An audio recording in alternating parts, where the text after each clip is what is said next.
Hey everyone, welcome back to my channel. In today's video, I'm going to be taking you along with me on my day trip I took to South Downs and the Seven Sisters. We started off by taking a train from London to Brighton, where we met our lovely tour guide for the day. Welcome to the South Downs. Now, the South Downs are these hills that we're standing on. And these hills stretch for about 70 miles along the south of England. Yeah, it was very windy, so I just cut the audio out so it wouldn't be such an assault on your ears. If I was to start digging underneath the grass here, you only need to go down about this far and you'll hit the white chalk. So this is a ridge of white chalk that stretches out along the south of England.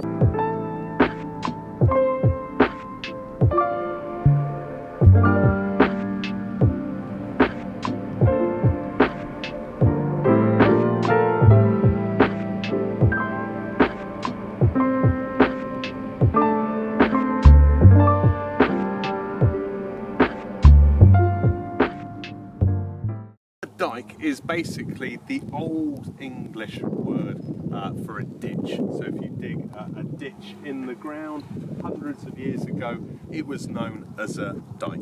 So this is the Devil's Dyke, or the Devil's Ditch.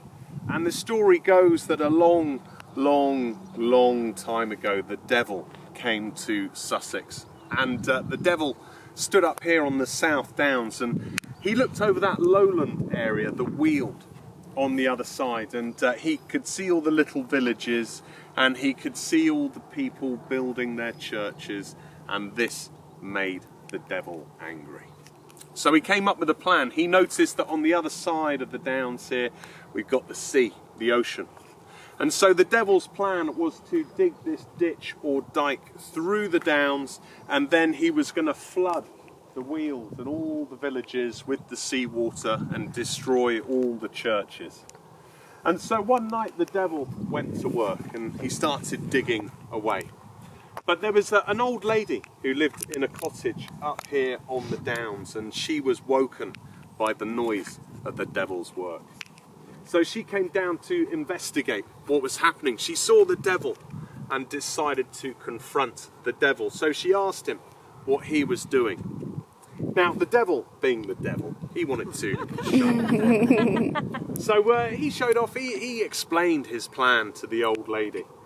And so the old lady thought about this, and she decided to challenge the devil. And she said to the devil, if you don't complete digging this ditch or dyke through the downs by the time the sun rises in the east in the morning, if it's not completed by sunrise, you must leave Sussex, never to return again.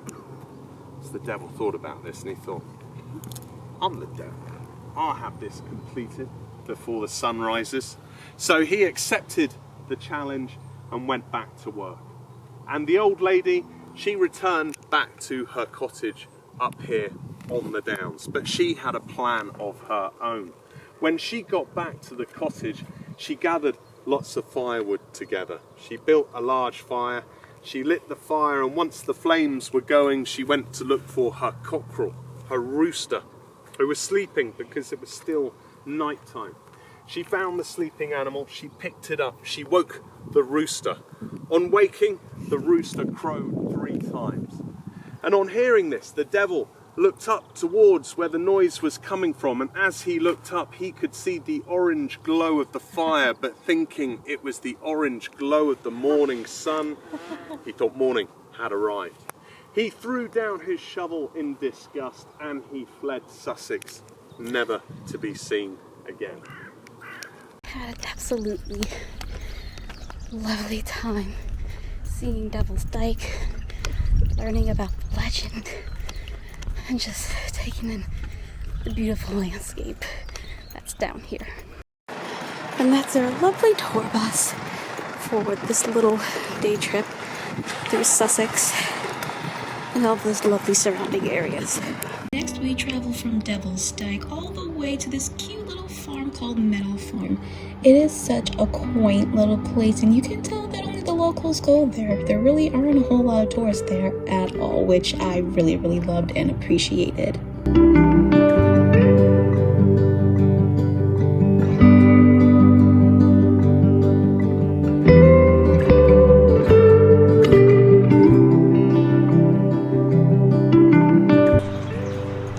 And these cards right here get us into the tea room, which is just around the corner to the right on the other side.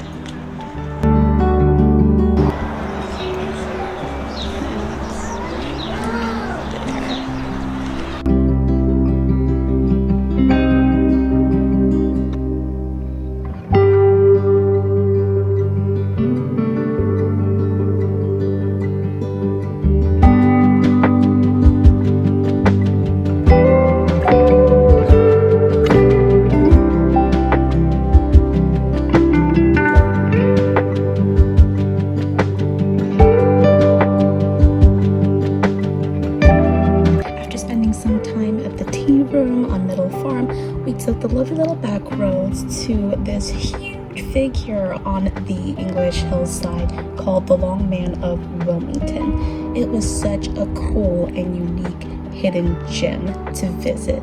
There were absolutely no tourists whatsoever. We were the only ones stopped on the side of the road looking at this figure. It was awesome. Some of these carvings we know are very old. Some of them date way back to the Bronze Age, so they're about 5,500 years old. Some of them are much newer. Some of them we know all about. So there is another one down the road here of a horse, and the horse is much newer. It's about 200 years old, and it was carved by some local people to celebrate the coronation of Queen Victoria. But this guy up here, he's a bit of a mystery. We don't know too much about him. Now, for much of his life, he's been covered up by the grass. So you could still see the shape of the figure. It's just a different kind of colour of green.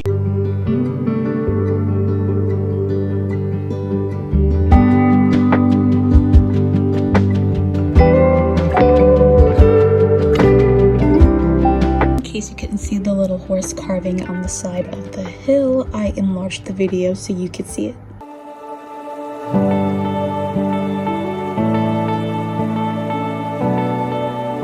There's a headland sticking out into the sea there. You might see some white cliff there.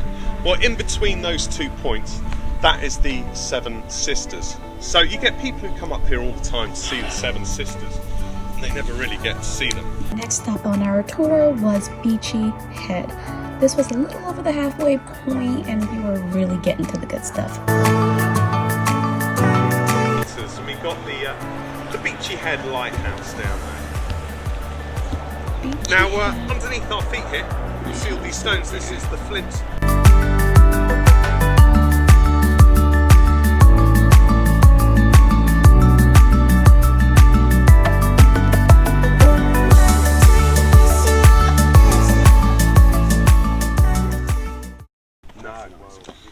These are just beautiful. There they are. So pretty. Look at that. And there's not a whole lot of people here too, which makes it so awesome. Like it's not crowded. Yeah, exactly. Like, all of the places that we've been to have not been crowded, like, at all. I am super impressed. That's another reason why I never wanted to come to England in the, like, when everybody comes, which is, like, April, May. Exactly. Like, the height of spring. Like, I wanted to get here before April, because I was like, I don't want to be touristy, and I don't do tours. I'm a shoulder month traveler. Like, I don't like being around a lot of people. We don't do crowds or very crowded places. Like, the weather would be lovely in July, but just like that's when everyone comes. Exactly. It's very small knit. Exactly. It's so close and intimate, and like you see, like we've seen some really cool like little hidden things that you wouldn't like normally see on like a bigger group tour. This is just so cool. Absolutely love it. You can tell this is very, very crowded and touristy.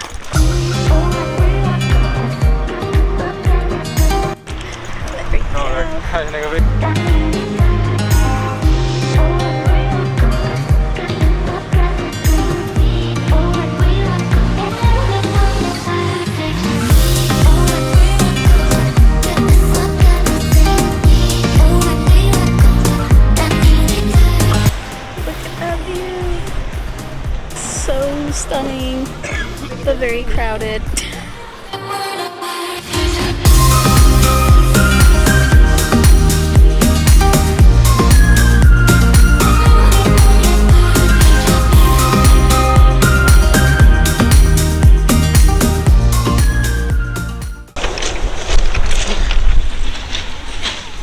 These are pretty interesting rocks.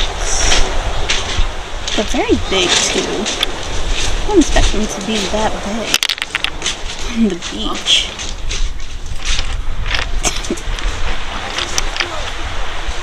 Like knock somebody out with this, Jesus.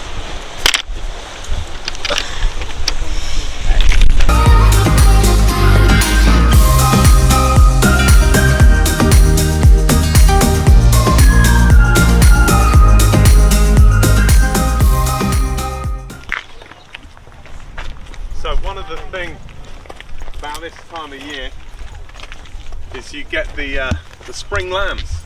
So around now we're just coming towards the end of lambing season, so most of the lambs have been born, and they look, see, they're like climbing over their mothers.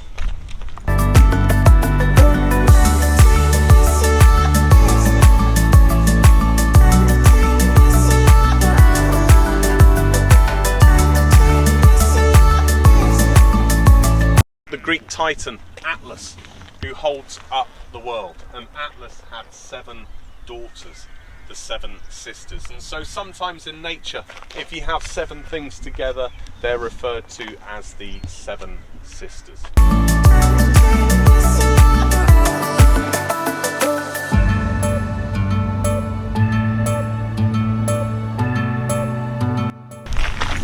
Look at them in the distance. So beautiful. So when you come here, and if you come on this path, apparently the best view is off that way. So we're just walking around that way to get a full view of the 7 sisters.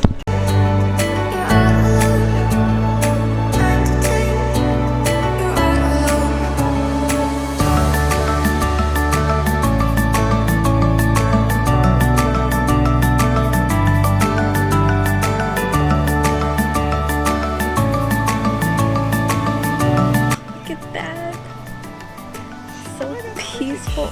7 sisters. So peaceful. No one else is around besides locals. Love it.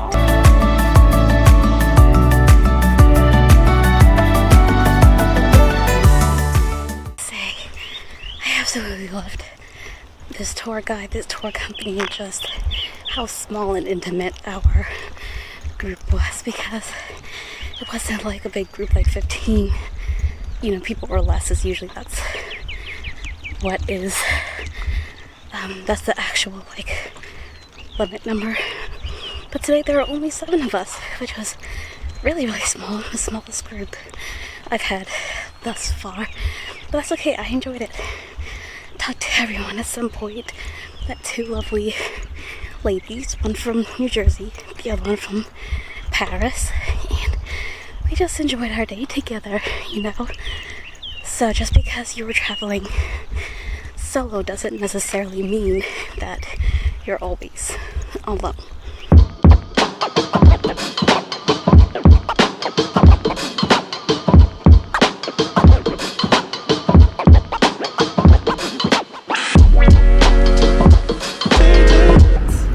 Look at that! Just come up on this dope wall. All of the icons right here. Yes. I was like, okay, and I got Amy Winehouse at the top. Look at that. That is so cool.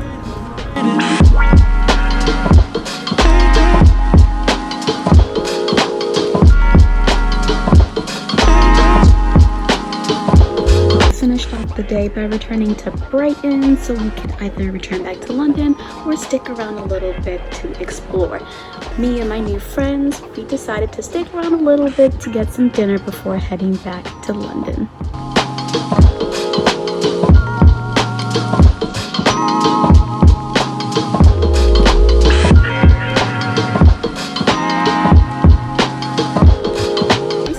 Though that I couldn't get my fish and chips, but that's okay. Like it's going to happen. I was like, but you have fish and chips. I thought that was so weird. Like I thought they were gonna be like that's the thing. Then I'm just gonna get a burger. Right. So much for getting fish and chips by the ocean.